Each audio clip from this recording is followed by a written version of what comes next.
J'apprécie beaucoup le joyeux anniversaire parce que mes enfants m'ont dit avant de partir, mais nous ne serons pas ici pour ton anniversaire, alors vois-tu, j'ai une famille ici qui m'embrasse et me donne des bons souhaits. Je vous remercie beaucoup. Je viens ici, je disais à mes amis, je viens ici à un certain âge, 73 ans, et je pars avec 74.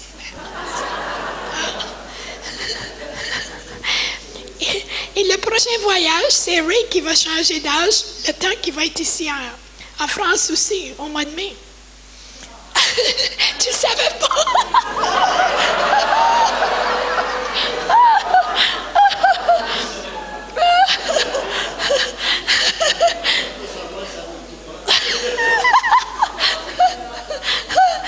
Le visage lui a tombé quand je lui ai dit ça. Tu avais oublié? Ah non, pensez pas. Moi, je viens de changer. C'est seulement une journée. Hein? Il faut s'encourager. Mais nous avons Anse qui nous encourage. Elle est en avant de nous. Alors on la regarde, puis on dit, mais c'est un encouragement pour nous de la voir qui est si encore active et au service du Seigneur et en bonne santé, alors c'est un encouragement pour nous. C'est ça qu'il faut regarder. Merci. C'est ça. Nous regardons les autres et puis ça nous encourage de continuer parce que si eux le font encore, ils servent le Seigneur, on peut le faire nous aussi. Alors on peut pas recommencer ce que nous avons fait hier. C'est pas nous qui l'a fait. Quand nous faisons des séminaires pour les couples, c'est toujours Ray qui parle aux hommes et moi je parle pour les femmes. Alors ça, c'est tout mélangé cette fois-ci. C'est moi qui ai parlé aux hommes. C'est différent. J'essayais de lui faire parler, mais il ne voulait pas nous parler.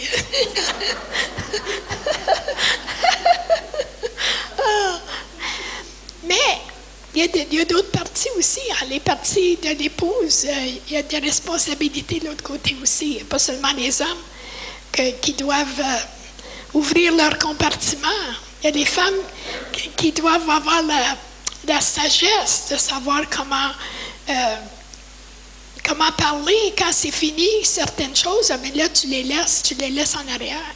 Tu ne peux pas continuer à toujours aller dans les compartiments parce que c'est pas très plaisant. Mais quand un compartiment a été réglé, alors celui-là, tu peux l'oublier. Tu le mets dans le sang de Jésus et tu recommences. Aussi, une chose pour les femmes, mais je vais lire c'est pas ça que je vais parler ça aujourd'hui, mais je vais commencer avec ça. Proverbe 31, 10 à 12. Quand j'étais nouveau chrétienne, j'étais vraiment intimidée. Quand je lisais ça, je me suis dit, je peux jamais être comme ça, parce que c'est trop... mais vraiment, le Seigneur nous fait comme ça. Peut-être pas de la même manière, mais si nous sommes fidèles, il nous change. Dans le verset 10 à 12, « Heureux celui qui trouve une femme vaillante, elle a bien plus de prix que des perles précieuses. Son mari a confiance en elle, il ne manquera pas de bien dans sa maison. Tous les jours de sa vie, elle lui fait du bien et non du mal. » Alors ça, c'est le rôle d'une épouse, vraiment, c'est de faire du bien à son mari. Vaillante, ça veut dire qu'elle fait beaucoup de choses aussi, hein? Et ne pas exposer ses faiblesses, mais de couvrir. Parce que quand on uncover. Uncover? Découvre? Non, c'est pas bien. Mais quand on expose notre mari, on s'expose nous-mêmes. Hein? Alors, c'est pas une bonne chose à faire parce que si je l'expose, je dis à tout le monde tous ses problèmes, je m'expose, moi, je le fais pour moi-même aussi. Alors, une femme de sagesse elle protège son mari vraiment. Si elle sait des choses de lui, elle ne va pas le dire à tout le monde. Surtout dans des réunions de prière. Hein? Prie pour mon mari, il a ce problème-là, ce problème-là, ce problème-là. Alors le mari, s'il change plus tard, mais les gens le voient encore comme elle a dit. Si elle a dit tous ses problèmes, ils le voient comme ça encore. Alors il n'a pas de chance vraiment de recommencer à neuf. Alors il faut couvrir. C'est une femme sage qui couvre. Proverbe 14:1, une femme pleine de sagesse construit sa maison, mais celle qui est insensée la renverse de ses propres mains. Alors comment on construit notre maison, notre famille? Avec des paroles, avec des actions, guidées par le Saint-Esprit, par l'amour de Dieu, pas notre esprit humain. Mais il nous montre, 1 Corinthiens 13:7, en toute occasion, l'amour, ça c'est l'amour, hein? Elle pardonne, elle fait confiance, elle espère et elle persévère. Ça c'est l'amour de Dieu. Et demander la sagesse pour les bons moments, d'essayer de faire ce que j'ai dit hier, d'aller dans les compartiments, demander la sagesse pour les bons moments. Ce n'est pas toujours le bon moment. Il faut attendre le bon moment, mais et après que c'est fait, on continue. Alors, je voulais ajouter ça parce que peut-être que ça n'a pas été... C'est un point que les femmes doivent savoir. Pas seulement les hommes nous laisser aller dans leur compartiment, mais que nous ayons la sagesse de quand le faire et comment le faire. Et quand c'est fini, on recommence. Pas toujours regarder dans les mêmes compartiments. Parce que ça vient que c'est pas très beau. Je vais parler un petit peu après, je ne sais pas ce qu'on va faire après, mais un peu sur le pardon, parce que nous le savons ici, dans notre tête, mais pour le vivre, c'est quelque chose de différent. Parce que tout le monde ici dit, oh, oui, je sais que je dois pardonner. Mais vraiment, il y a des choses que nous avons, nous aussi, des petits compartiments, des tiroirs, que nous avons mis des choses que nous ne voulons pas regarder parce que c'est pénible et on ne veut pas les regarder. Mais le Saint-Esprit, aujourd'hui, va regarder. Il va regarder dans ces endroits cachés qui ont été refoulés en dedans, mais pour nous faire du bien. Pour pas qu'on ait ces choses qui nous troublent, qu'on pense peut-être pas qu'elles sont là, mais elles sont là. Nous l'avons vu tellement de fois, nous savons que le Saint-Esprit va le faire. Il le fait toujours, parce que c'est son travail. L'écriture que j'ai lue vendredi ou samedi, je ne sais pas, dans les Actes 10:38, qui vient pour nous faire du bien, pour nous libérer des oppressions de l'ennemi. Alors ça, si nous avons un petit peu de non-pardon quelque part, ça donne la porte ouverte à l'ennemi de venir tourmenter. Des fois, ce n'est pas tellement des grosses choses, mais je pensais, Ray, à ta mère ce matin, que c'était une femme, quand elle a rencontré le Seigneur, une femme qui pardonnait vraiment, parce que son père a fait beaucoup de bêtises. Et puis, c'est pour ça que nous avons brisé beaucoup de liens de génération. Et puis, sa mère, elle avait été beaucoup meurtrie. Et dans les dernières années, son père, il l'aimait beaucoup. Il lui disait comment il l'aimait, puis il la regardait, il l'adorait, il l'aimait. Mais il n'a jamais été capable de dire avec ses paroles, « Veux-tu me pardonner? » Il lui montrait son amour, mais il n'a jamais été capable de dire. Alors, quand il est mort avant elle, et après qu'il est mort, elle me disait, mais je le vois assis sur sa chaise, puis je lui dis toutes les choses que j'ai jamais pu lui dire. Elle avait encore, tu vois, quelque chose en dedans. Et quand elle a eu un accident cérébral, elle était paralysée Pendant 7 mois, elle était complètement paralysée, même seulement ses yeux bougeaient seulement un petit peu.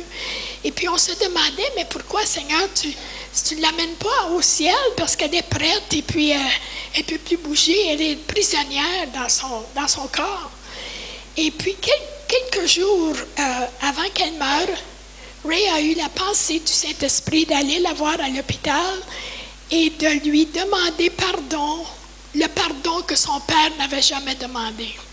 Alors il a pris la place de son père et puis il lui a demandé de pardonner. Elle s'est fermée les yeux quelques instants, elle a pensé et ensuite elle s'est ouvert les yeux puis il a vu qu'elle avait fait le pardon et elle est morte le lendemain. Alors ça m'a montré que le Seigneur, il veut pas qu'on aille dans sa présence avec des choses qui ne sont pas réglées dans nos vies, avec du non-pardon, même que c'était pas, peut-être pas, elle avait déjà pardonné, mais il y avait quelque chose qu'elle avait encore qu'elle n'a pas laissé aller. Et c'est peut-être pour ça qu'elle a été si longtemps à attendre. Le Seigneur l'a délivrée parce que Ray a eu l'idée, mais va lui demander. Et puis aussi, il lui a demandé pardon pour nous, les enfants, parce qu'elle nous en voulait, parce que nous l'avions mis dans un endroit de... Comment tu dis, je ne sais pas, c'est pas un hôpital, mais... oui, parce qu'on ne pouvait pas en prendre soin, elle ne pouvait pas bouger. Ça prenait une machine pour la lever et puis tout. Et puis, elle voulait s'en aller à la maison chez elle, mais c'était impossible. Alors, lui a demandé pardon pour ça aussi. Alors, ça, il faut... Mais si on ne le fait pas de nous-mêmes ici, peut-être qu'il va falloir le faire un jour avant d'arriver devant Dieu. Moi, je ne veux pas arriver devant lui et avoir des choses en dedans qui ne sont pas réglées. Parce que nos excuses ne seront pas très valables si on est devant Jésus. Hein? Nos petites excuses, ça ne vaudra pas beaucoup. Mais cette personne m'a fait ça, cette personne m'a meurtri. Donc, pensez-vous qu'est-ce qu'il va dire? Il va dire, moi j'ai été meurtri sur la croix pour toi. Alors, les choses que nous avons, c'est des petites choses à comparer à ce qu'il a fait pour nous. Mais vous savez, il y a 3 parties dans le pardon. La première partie, nous recevons le pardon gratuitement de Jésus quand nous lui demandons, Jésus, pardonne mes péchés, rentre dans ma vie, nettoie-moi. Là, c'est la première partie. Il le fait. Quand on lui demande, il le fait tout de suite. Il ne demande pas, mais il ne dit pas, mais je vais attendre que tu changes avant de te pardonner. Est-ce qu'il a dit ça à quelqu'un? Non. Il nous prend comme nous sommes. Il nous prend si on demande seulement le pardon. Pardon, rentre dans ma vie. Et puis il le fait. Il nous donne gratuitement le pardon. Il n'attend pas qu'on soit des saints. C'est lui qui nous met saints avec son sang. Il nous déclare saints quand nous ne sommes pas saints, vraiment, on ne se sent pas saints du tout. Mais lui, il nous déclare saints parce qu'il a payé pour nous. Je vais lire seulement une écriture. S'il y a quelqu'un ici que vous n'avez pas l'assurance du salut, vous avez peut-être prié, mais vous avez des doutes qui viennent. Oh, tu n'es peut-être pas chrétien, tu n'es peut-être pas chrétienne. Peut-être si tu mourais aujourd'hui, tu n'aurais pas au ciel. Si vous avez des doutes, je vais vous lire seulement une écriture et prenez-la dans votre cœur parce qu'il l'a déjà fait. Il nous a déjà pardonné. Je vais lire Romains 5, versets 8 et 9. Mais Dieu prouve son amour envers nous en ce que lorsque nous étions encore des pécheurs, Christ est mort pour nous. À plus forte raison donc, maintenant que nous sommes justifiés par son sang, serons-nous sauvés par lui de la colère. Il nous a justifiés par son sang. Il nous a rendus justes, que nous n'étions pas justes, mais il nous a rendus justes. Alors, si vous avez un doute, prenez cette écriture, lisez-la jusqu'à temps qu'elle soit vraiment dans votre cœur. Parce que nous sommes sauvés, pas par les œuvres, pas parce que nous sommes bons, mais par le sang de Jésus. Il nous a déclarés non coupables, il nous a déclarés justifiés. Justifiés, c'est comme si nous n'avions jamais péché, parce que c'est son sang qui nous couvre. La deuxième partie, c'est de se pardonner à nous-mêmes. Parce que des fois, nous avons fait des bêtises et c'est difficile à se pardonner à nous-mêmes parce qu'on dit, mais si je n'avais pas fait ça, si je n'avais pas gâché ma vie ou la vie de ma famille ou n'importe quoi. Mais parce que nous sommes pardonnés, nous devons nous pardonner à nous-mêmes aussi. C'est l'ennemi qui vient pour nous condamner, toujours, et rappeler toujours les vieilles choses. C'est la condamnation. Je vais lire Romains 8, 33 et 34. Qui accusera les élus de Dieu? C'est Dieu qui justifie. Qui les condamnera? Christ est mort, bien plus, il est ressuscité. Il est à la droite de Dieu et il intercède pour nous. Alors, qui nous accusera? Nous accusons nous-mêmes. L'ennemi nous accuse. Il vient, mais tu penses que tu es sauvé, toi, après ce que tu as fait? Puis c'est lui qui donne des condamnations. Si vous avez un problème avec la condamnation, prenez un verset, même Romains 8, 1, il n'y a maintenant aucune condamnation pour ceux qui sont en Jésus-Christ. Prenez un verset, écrivez-le, mettez-le sur le frigo, et quand les condamnations viennent, prenez l'épée, c'est l'épée de la parole, et donnez un coup à celui qui vous accuse. Dites non, tu n'as pas le droit de m'accuser parce que je suis justifié. Qui m'accusera? Parce que Jésus ne nous accuse pas. Mais si vous avez des voix qui vous condamnent, il faut les lutter. Il faut les lutter, ces voix-là, jusqu'à temps qu'elles vont arrêter de parler. Ce n'est pas très long si vous commencez avec la parole. L'épée, c'est la parole de Dieu. Prenez la parole comme une épée, donnez-lui un coup quand il arrive avec ça. Ah, mais tu vois comment tu as fait encore, tu as encore fait la même chose, et puis il va toujours condamner. Mais il faut le silencer avec la parole de Dieu. Nous avons chacun toutes sortes de problèmes, et puis personne de parfait ici, mais l'ennemi vient pour condamner. Il n'y a aucune condamnation. Et en plus, nous n'avons pas le droit de condamner les uns les autres. Nous n'avons pas le droit, il ne nous donne pas ce droit-là, parce que lui, il ne nous condamne pas. Et ça le déplaît quand nous condamnons nos frères, nos sœurs. Ce n'est pas notre travail de condamner les gens. C'est le travail du Saint-Esprit de montrer aux gens, il nous montre ce qui n'est pas bien, mais il ne le fait jamais avec condamnation. Mais nous n'avons pas le droit de nous condamner l'un à l'autre. Il faut laisser tomber ces choses. La troisième partie du pardon, c'est de pardonner à ceux qui nous ont blessés. Ça, c'est celle la plus difficile parce que c'est pas seulement une fois que nous faisons meurtrir, mais ça vient plusieurs fois. C'est quelque chose qu'il faut apprendre à vivre en amour et en pardon. Parce que plus qu'on le fait vite, qu'on n'attend pas que ces flèches se logent et qu'elles aient du poison qui coule partout. Mais si on le fait tout de suite, ça vient après que c'est nettoyé. Aujourd'hui, on va nettoyer les vieilles choses. Mais après, il faut apprendre que les nouvelles choses qui vont arriver, il faut tout de suite dire non, Seigneur, je les pardonne. Je pardonne tout de suite. Alors, ça ne reste pas en nous comme une flèche qui est pleine de poison, puis qui fait de l'amertume, qui fait des racines. Après des années, il y a toutes sortes de racines qui poussent partout. Hein. Et puis, c'est le problème de beaucoup de nous. Parce que nous sommes des personnes émotionnelles et les flèches arrivent. Les flèches arrivent. Peut-être les personnes ne font pas exprès. Des fois, elles font exprès aussi. Des fois, hein?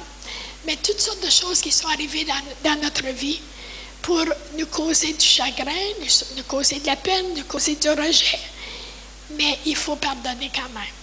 C'est la seule manière de vivre en victoire. C'est de pardonner les choses qui nous ont été faites. Puis je vois dans beaucoup de visages qu'il y a des choses que vous avez peut-être essayé, mais vous n'avez pas vraiment pardonné parce que du tourment. avec le non-pardon, il y a beaucoup de tourments. Je vais lire seulement, je vais essayer de mettre un peu plus court, mais je vais lire quelques écritures, parce que la parole de Dieu fait son œuvre. Luc 6, versets 37 et 38. Ne jugez point et vous ne serez point jugés.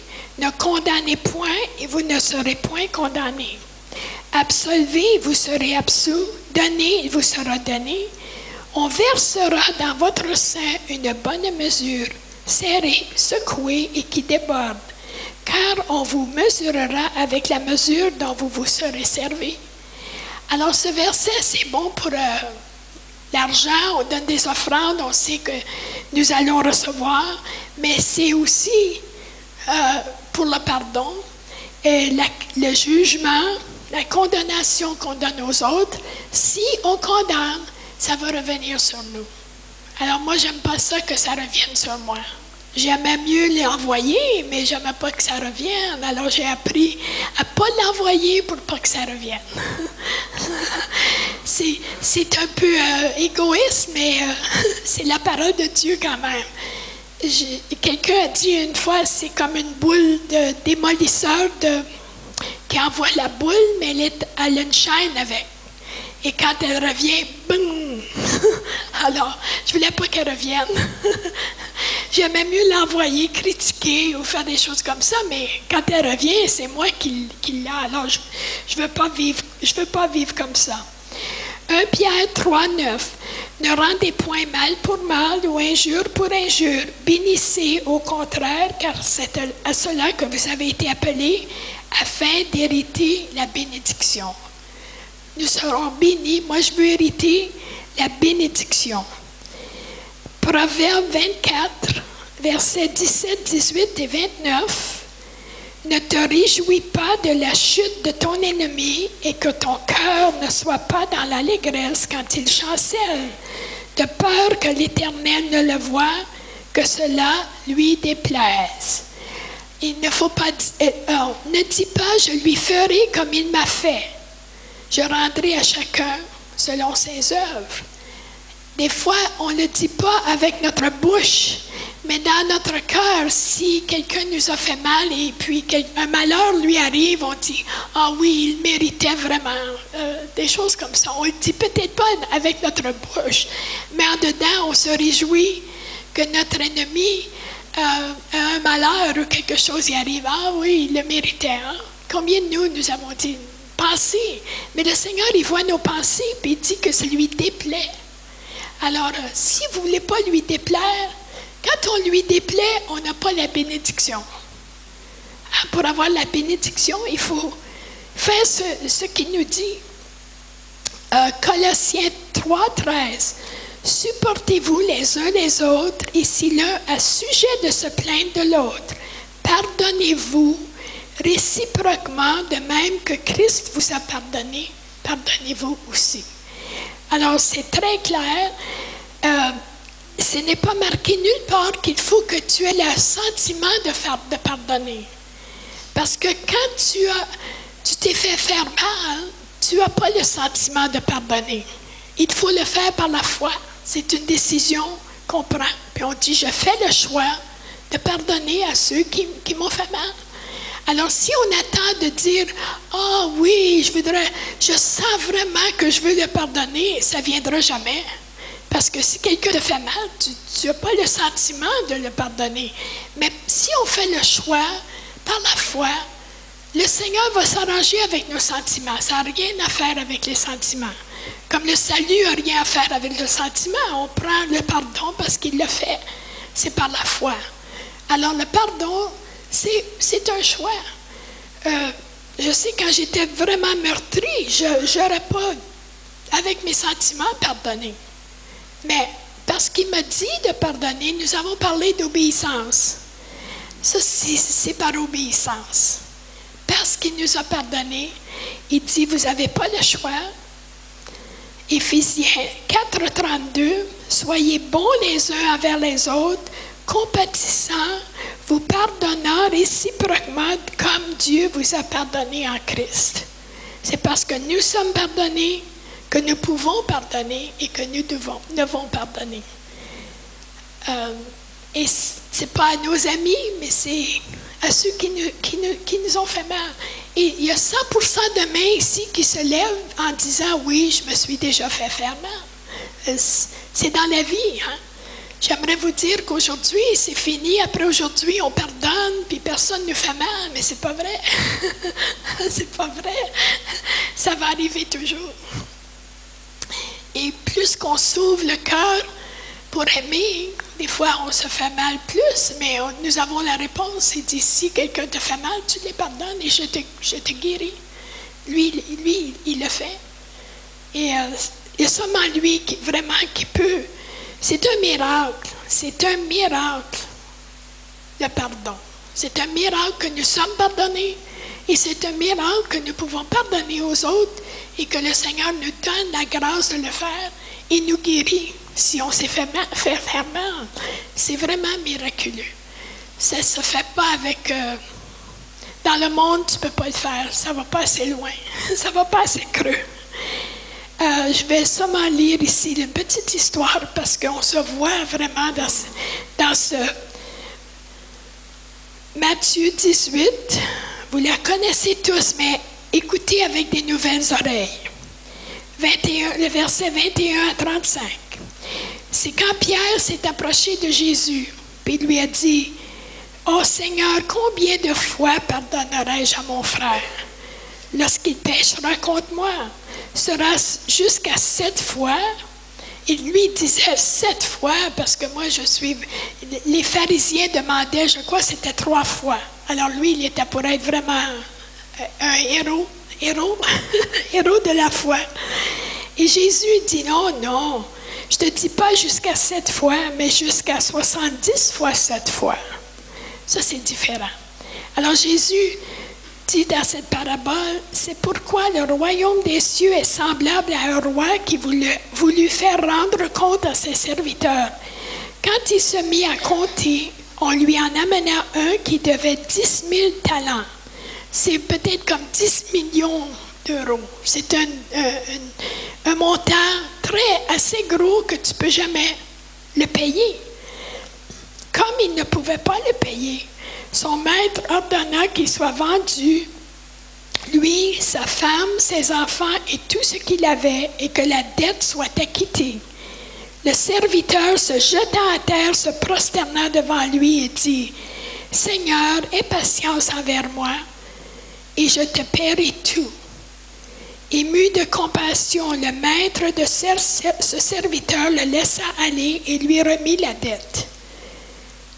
Alors c'est comme nous avions une dette que nous ne pouvons pas payer. Et parce qu'on demande au Seigneur de nous pardonner, il le fait. Il nous pardonne cette dette que nous ne pouvons pas payer. Mais ce serviteur qui a été pardonné, après qu'il fut sorti, il rencontra un de ses compagnons qui lui devait 100 deniers. Ça, c'est comme 2000 euros. Alors ça, c'est une dette qui peut se payer. L'autre, elle ne pouvait pas se payer. Alors, celui qui a été pardonné, il le saisit, il l'étranglait en disant, « Paie ce que tu me dois. » Son compagnon se jeta à terre, le suppliait, disant, « Aie patience envers moi et je te paierai. » Mais l'autre ne voulut pas. Il alla le jeter en prison jusqu'à ce qu'ils aient payé ce qu'ils devaient. Ses compagnons, ayant vu ce qui était arrivé, furent profondément attristés. Ils allèrent raconter à leur maître tout ce qui s'était passé. Alors le maître fit appeler ce serviteur et lui dit, « Méchant serviteur, je t'avais remis en entier ta dette, parce que tu m'en avais supplié. Ne devrais-tu pas aussi avoir pitié de ton compagnon, comme j'ai eu pitié de toi? » Alors vous voyez, c'est comme nous, hein? Nous avons été pardonnés d'une si grosse dette. Et c'est une petite dette que les autres que nous avons, ce n'est pas la grosse dette. Et puis, si on ne veut pas pardonner, notre Seigneur vient et puis il dit, le maître, irrité, le livra au bourreau jusqu'à ce qu'ils aient payé tout ce qu'ils devaient. C'est ainsi que mon Père céleste vous traitera si chacun de vous ne pardonne pas à son frère de tout son cœur. Alors les bourreaux, c'est que nous donnons le droit aux bourreaux, aux tourmenteurs, au diable de nous tourmenter et le Seigneur ne peut rien faire pour nous tant que nous ne faisons pas le choix, la décision de pardonner. Parce qu'il ne peut pas nous libérer, la porte de la prison est ouverte, mais nous restons dans la prison si nous refusons de pardonner. C'est pour ça, c'est pour notre bien qu'il nous dit de pardonner. Ce n'est pas pour les autres, c'est pour nous. Nous voulons recevoir la bénédiction du pardon, mais il faut aussi la donner. Parce que si on ne la donne pas, c'est nous qui sommes tourmentés. Peut-être les personnes qui nous ont fait mal, ça ne leur fait rien. Peut-être qu'ils sont après tourmenter quelqu'un d'autre, je ne sais pas. Mais ça ne fait rien. Ce n'est pas notre problème, les autres. C'est nous notre problème. Si nous réglons notre problème à nous, nous sommes libres. Quand même que les autres, ça, c'est pas à nous de s'occuper. Mais c'est à moi. Vous avez probablement une question. Qu'est-ce qui arrive s'ils ne nous demandent pas de les pardonner? Mais je peux vous dire que la plupart du temps, ils ne demanderont jamais de les pardonner. Si tu attends qu'ils te demandent de les pardonner, tu peux attendre toute ta vie peut-être. Alors, c'est pas bon d'attendre toute ta vie. Probablement qu'il ne te demandera pas. Si quelqu'un te demande, alors ça touche ton cœur et c'est facile, tu dis « Ah oui, je te pardonne », mais c'est plus difficile quand il ne te demande pas. Mais il faut que tu comprennes qu'il ne te demandera probablement pas, pour beaucoup de raisons. Mais ce n'est pas notre problème d'attendre qu'il nous demande pardon. C'est à nous de le faire parce que Jésus nous dit de le faire. Et si on refuse de pardonner, il y a beaucoup de résultats. Je vais en toucher seulement quelques-uns ici. Le premier, c'est que nous nous exposons à un tourment continuel, comme j'ai déjà dit. Nous ne pouvons pas être délivrés parce que nous avons la clé de la délivrance dans nos mains. Si on ne veut pas s'en servir, pas de délivrance. Un autre résultat, c'est que nous payons le prix dans nos émotions et dans notre corps. Nous sommes dévorés, vraiment. Ça commence dans les émotions et ça peut être dans le corps, des migraines, la tension, le stress, les ulcères, il y a toutes sortes de résultats. Et un autre résultat ici, c'est Marc 11, 25. La réponse à nos prières est bloquée. Lorsque vous êtes debout, faisant votre prière, si vous avez quelque chose contre quelqu'un, pardonnez, afin que votre Père qui est dans les cieux vous pardonne aussi vos offenses. Alors, notre foi, un autre résultat, notre foi vient faible. C'est du poison dans notre système spirituel. Alors, c'est faible. On n'a pas vraiment l'autorité que nous devons avoir parce que nous sommes faibles dans notre foi et la réponse aux prières est bloquée. Et si nous vivons longtemps dans l'amertume, il va pousser des racines d'amertume dans notre vie, des racines qui nous aident. Ça peut être la colère, la violence, le ressentiment, le non-pardon, le rappel à la mémoire, même jusqu'au meurtre. L'amertume apporte la malédiction. Et il faut se repentir pour échapper à la malédiction. Hébreux 12, 15. Veillez à ce que personne ne se prive de la grâce de Dieu, à ce qu'aucune racine d'amertume poussant des rejetons ne produise du trouble et que plusieurs n'en soient infectés. Alors, c'est comme une grosse infection spirituelle. Et il pousse des racines un peu partout. Vous avez un problème là, un problème là, un problème là, mais ça vient de la racine d'amertume. Et la racine d'amertume, elle peut seulement être enlevée quand on pardonne, puis que nous tirons cette racine, nous prenons autorité sur cette racine d'amertume. Alors, si nous sommes sages, nous voyons que le coût est trop cher. Ça coûte trop cher de ne pas pardonner. Nous faisons tort à nous-mêmes, pas à ceux qui nous ont meurtris. Alors, si nous sommes sages, nous laissons tomber le non-pardon comme un charbon rouge dans notre main. Ça nous brûle. Ah, je le laisse tomber. Parce que ça me brûle moi. Pas ceux qui m'ont fait mal, ça me brûle à moi. Alors, et en plus, ben, si je fais mal aux autres aussi, mais c'est vraiment à moi. Et comme j'ai dit, ça fait partie d'une vie normale de se faire meurtrir. Mais ça ne fait pas partie d'une vie chrétienne normale de rester meurtri. On peut se faire meurtrir, mais pas rester meurtri. Il nous donne la capacité de briser ce qui vient pour nous meurtrir. Et ce qui arrive, c'est que nous essayons de nous protéger. Si nous sommes meurtris, nous nous fermons pour essayer de nous protéger, pour ne pas se faire mal encore. Alors, il y a beaucoup de vous n'êtes pas libres d'ouvrir votre cœur et d'aimer parce que vous avez la crainte de vous faire meurtrir encore. Alors, vous vous protégez comme ça. Fermé. Ce n'est pas la liberté. Mais si vous ouvrez juste un petit peu, c'est assez pour une autre flèche qui va rentrer. L'autre flèche, elle va faire encore plus mal. Alors, c'est beaucoup mieux de s'ouvrir, de pardonner, de dire, Seigneur, tu me guéris, et puis être libre. Parce qu'il veut qu'on soit libre, alors c'est un canal qui coule, et puis se servir de nous, et puis nous pouvons vivre en liberté. Mais s'il y a des pierres, des roches dans le canal, l'eau ne coule pas tellement librement. Alors, c'est les non-pardons. Si vous en avez beaucoup, alors il n'y a pas beaucoup d'eau qui peut circuler alentour. Et certainement, il y en a de vous qui les choses qui vous ont été faites, c'est vraiment tragique. Ça ne devrait pas arriver, mais ça arrive dans le monde. Le rejet, des fois, commence quand tu es tout petit, des fois à la naissance. Alors, il y a toujours nous vivons dans un monde imparfait, avec des personnes imparfaites, dans des familles imparfaites. Nous avons tous fait des choses qui ne sont pas bien, mais c'est le pardon, que nous recevons, le pardon que nous pouvons donner.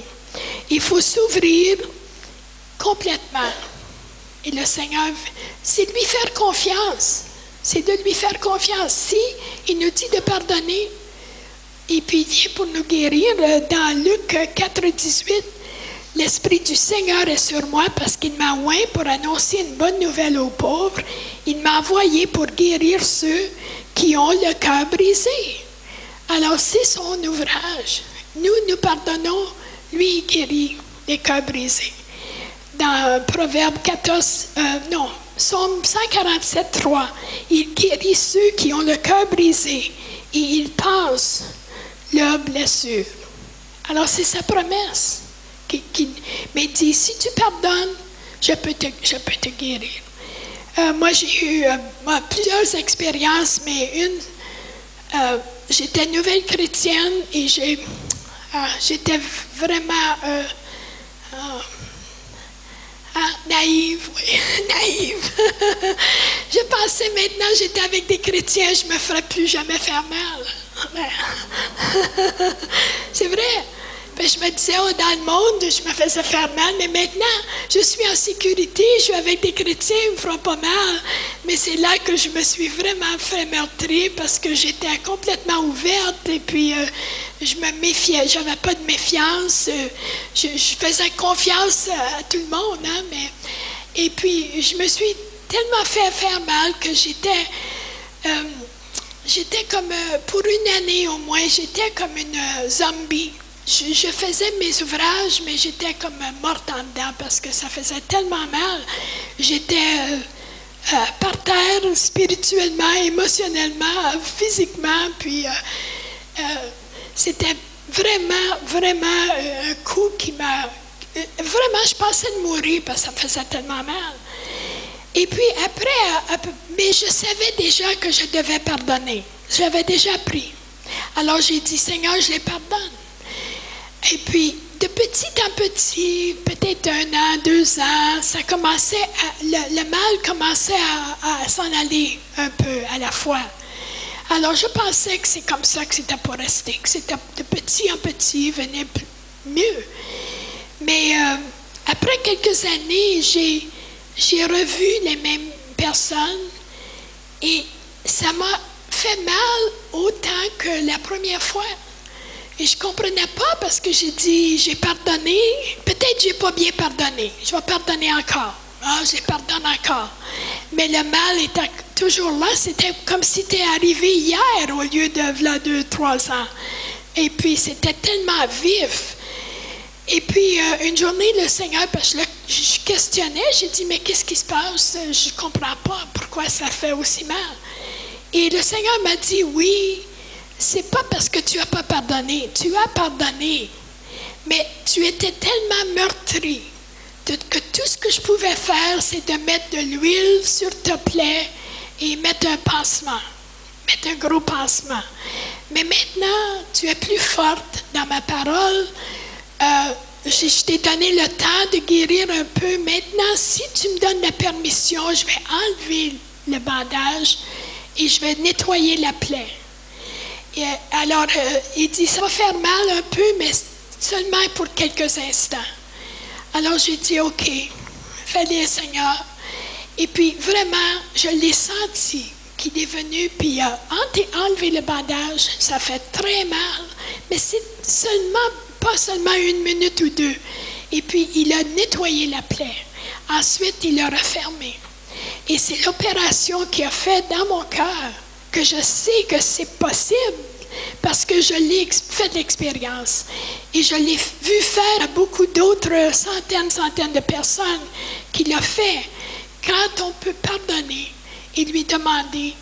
Alors, il y en a que c'est tellement frais, récent ce qui vous est arrivé, que tout ce qu'il peut faire, c'est mettre de l'huile et mettre un bandage dessus.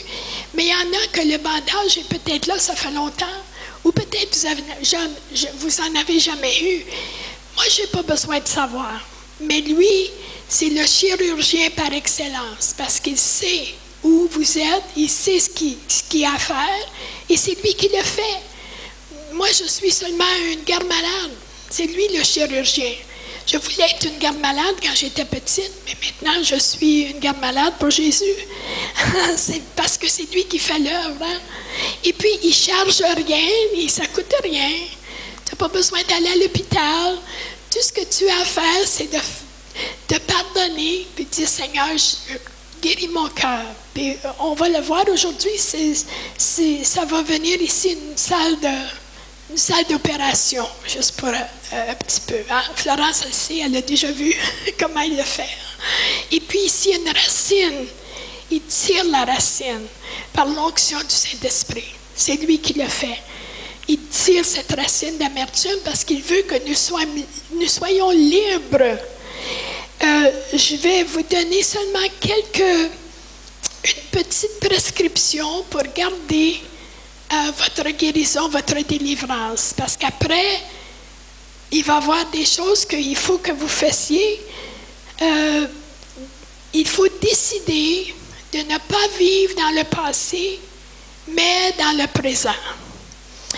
Il faut faire la décision de vivre, de ne pas aller en arrière, mais de vivre dans le présent. Si nous jouons dans la boue, nous allons nous salir. Hein? Si le diable dit « Ah oui, mais tu n'as pas pensé à d'autres choses qui t'ont fait, puis là, il te fait revivre toute la chose encore, lui, c'est un expert là-dedans. Et puis, si tu décides de ne pas y aller, tu dis « Non, je ne veux plus aller jouer là. Je ne veux plus aller jouer dans la boue. C'est fini. Je ne veux pas retourner en arrière. Je veux continuer en avant. » Je peux vous dire tout de suite, là, le diable est actif dans cette chambre, dans cette salle, parce qu'il ne veut pas que vous écoutez. Il ne veut pas que vous soyez là de la partie, parce que nous arrivons à la fin. Il va essayer de vous distraire. Il va essayer de vous d'amener la confusion.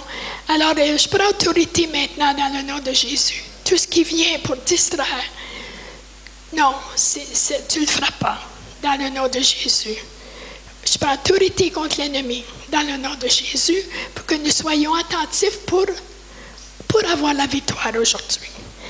Merci Jésus. Comme j'ai dit, la recette pour garder notre guérison, c'est de prendre la décision, de faire le choix, de ne pas vivre dans le passé, mais dans le présent. Philippiens 3,13. Je fais une chose, oubliant ce qui est en arrière et me portant devant ce qui est en avant. Alors, il faut faire le choix. Nous allons en avant, puis en arrière. C'est fini en arrière. Nous allons en avant. Parce que si nous jouons en arrière, avec le tourment mental, il n'y aura pas jamais de liberté. Job 11,16. Tu oublieras tes souffrances, tu t'en souviendras comme des eaux écoulées. Isaïe 43,18 et 19. Ne pensez plus aux événements passés et ne considérez plus ce qui est ancien. Voici, je vais faire une chose nouvelle sur le point d'arriver. Ne la connaîtrez-vous pas? Je mettrai un chemin dans le désert et des fleuves dans la solitude. Moi, j'ai écrit ces écritures-là sur une petite carte. Je l'ai mis sur le frigo. Et quand la pensée revenait, la tentation d'aller en arrière, je disais non, je vais être par l'avant. J'ai décidé, j'ai oublié ce qui est en arrière et je me porte vers ce qui est en avant. Et Isaïe, ces deux-là, Philippiens 3,13 et Isaïe 43,18 et 19. Ne pensez plus aux événements passés, pas ce qui est ancien, parce que le démon va venir pour vous tourmenter dans vos pensées, pour toujours rappeler les choses qui sont arrivées, et il ajoute toujours des détails nouveaux, qu'on ne se rappelle même pas. Ah oui, mais sais-tu ce qu'il a fait aussi? Sais-tu ce qu'elle a fait aussi? Alors, il te donne toutes sortes de nouveaux détails. On ne les veut pas. Il ne faut pas regarder en arrière, mais il faut regarder en avant. Alors, nous allons prier, nous allons demander au Saint-Esprit d'exposer, d'amener la lumière sur les choses qui ont été refoulées en dedans, les choses qu'on a poussées. Vous savez, des fois, nous poussons les choses parce que c'est trop pénible. Hein? Alors, nous poussons les choses, mais le Saint-Esprit vient pour les ramener à la surface. Il va faire des miracles ici aujourd'hui. Il va ramener à la surface les choses que nous avons. Des fois, ce n'est pas de notre faute. Seulement pour survivre, il faut les pousser parce qu'on ne peut pas vivre avec. Parce que quand on ne connaît pas le Seigneur, on n'a pas la réponse. Alors, pour continuer à vivre, des fois, c'est pour survivre qu'il faut les pousser. Mais là, c'est le temps, sous l'onction du Saint-Esprit, de lui demander de ramener à la mémoire les événements qui sont arrivés, les personnes à qui nous devons pardonner. Et puis, cherchez pas des choses, seulement ce que le Saint-Esprit apporte. On ne va pas chercher, essayer de forcer nos pensées. Laissez le Saint-Esprit toucher. Lui, il sait. Des fois, ce n'est pas une grande chose, mais c'est ça qu'il faut sortir. Des fois, les grandes choses, elles sont déjà faites. On ne sait pas. Alors, nous allons prier et lui laisser faire son œuvre.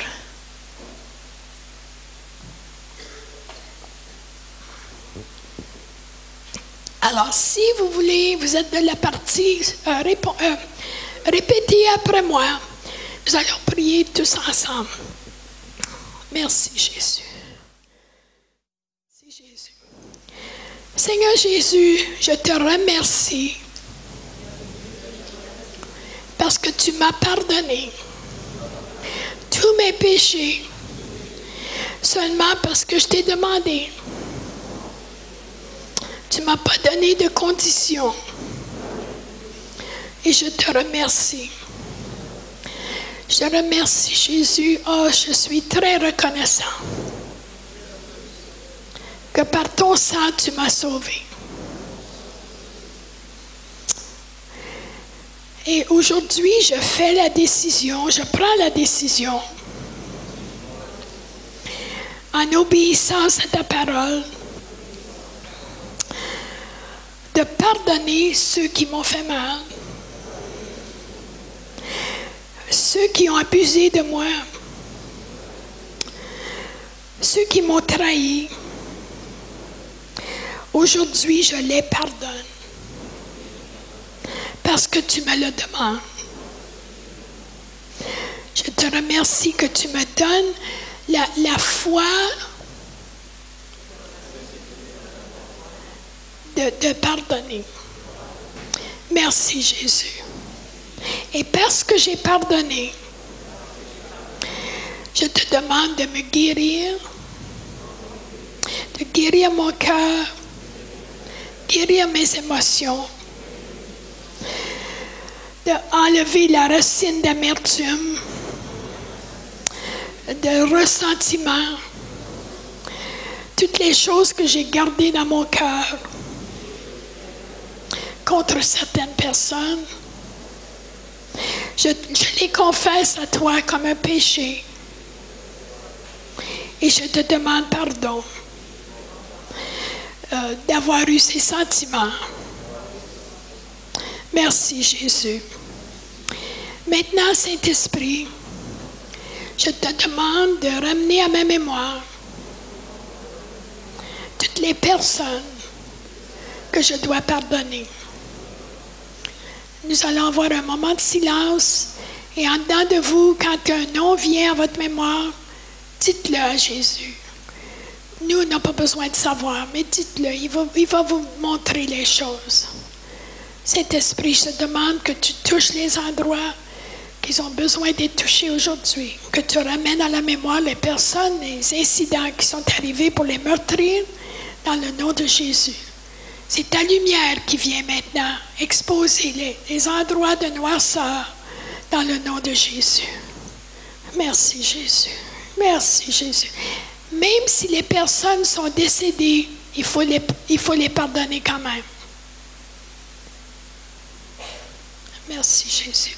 Et aussi pardonner à Dieu qui n'a peut-être pas fait ce que vous voulez qu'il fasse. Il n'a pas répondu de la manière que vous avez peut-être un ressentiment contre lui. Lui, il n'a pas besoin de pardon, mais vous avez besoin de le dire. Merci Jésus. Dis Seigneur, je te pardonne parce que tu n'as pas fait ce que je pensais que tu devais faire. Merci Jésus. Merci Jésus. Après. Au nom de Jésus. Merci Jésus.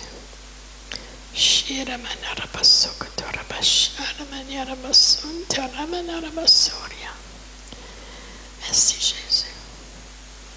Dis-le à chaque personne, dis je pardonne. Si c'est ton père, ta mère, nomme-les les personnes. Merci Jésus. Ça peut être un instituteur, institutrice, ça peut être beaucoup de choses. Merci Jésus.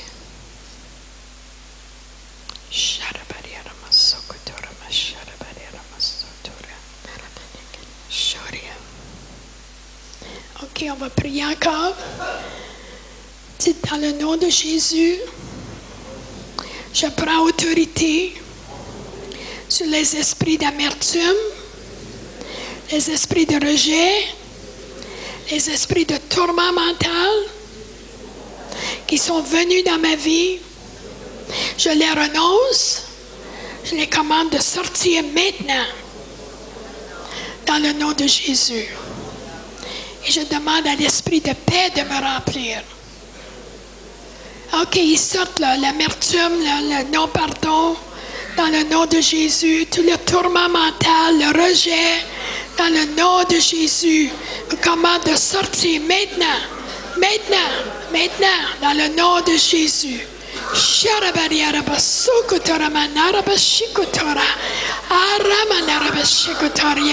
Dans le nom de Jésus.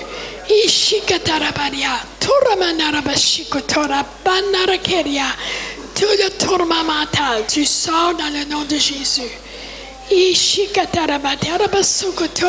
tire la racine d'amertume dans le nom de Jésus. Je la tire maintenant dans le nom de Jésus. Non, la racine d'amertume, tu sors dans le nom de Jésus.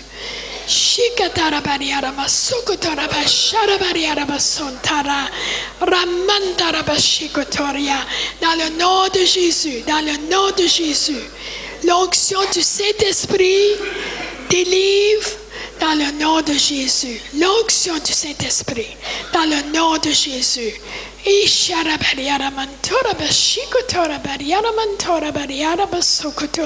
L'esprit de condamnation, tu sors dans le nom de Jésus. Il n'y a pas de condamnation à ceux qui sont en Jésus. Et ceux qui se condamnent eux-mêmes, tu sors dans le nom de Jésus.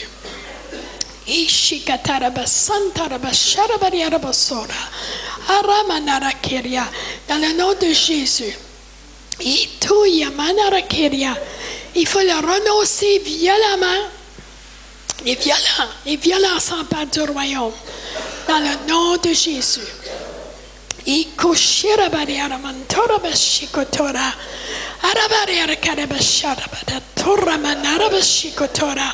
Dans le nom de Jésus. C'est ça. Dans le nom de Jésus.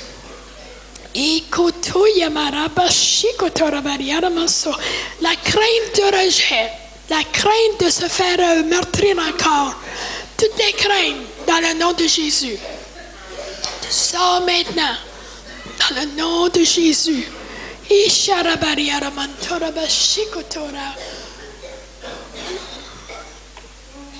C'est le moment, c'est le moment. Merci Jésus. C'est le moment. Merci Jésus. C'est le moment de liberté. Dans le nom de Jésus.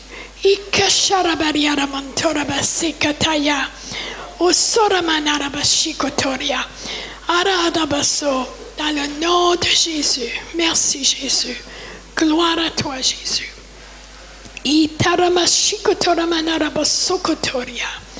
Merci Jésus. Alors, priez encore avec moi. Parce que j'ai pardonné, je reçois maintenant la guérison de mon âme, la guérison de mon cœur, la guérison de mes émotions. Je te demande, Seigneur Jésus, de faire l'opération dans mon cœur, d'enlever tout ce qui fait mal pour nettoyer la plaie. Si j'ai un pansement, je te donne la permission de l'enlever. Si j'en ai pas, mets-en un. Et je comprends que ça va faire mal quelques instants. Mais je te donne la permission de faire ton opération. C'est comme quand on va à l'hôpital, il faut signer un papier, on donne la permission. Mais là, vous donnez la permission à Jésus d'ouvrir la plaie puis la nettoyer. Ça va faire mal quelques instants, mais laissez-le faire, il va le faire. Merci Jésus. Merci Jésus. Après que ça va être fait, on va lui donner la gloire, on va le remercier. Mais maintenant, là, c'est le temps de l'opération. C'est le temps de l'opération. Dites-lui, Seigneur, mettez votre main sur votre cœur. Dites-lui, Seigneur, enlève tout ce qui fait mal. Fais ton opération, fais ton œuvre dans le nom de Jésus. Et l'onction du Saint-Esprit est ici pour nous libérer. Il le fait à chacun qui lui donne la permission. Dans le nom de Jésus. Dans le nom de Jésus. C'est ça. Dans le nom de Jésus. Tout ce qui est là, qui est caché, qui a été poussé en dedans, le commande de remonter à la surface. Dans le nom de Jésus. Dans le nom de Jésus. Non, il y en a que c'est loin, loin, loin. C'est dans le nom de Jésus. Ça sort maintenant. Dans le nom de Jésus, je le commande. Dans le nom de Jésus. Ah oui, c'est ça. Ça sort, les racines sortent. Dans le nom de Jésus. Dans le nom de Jésus.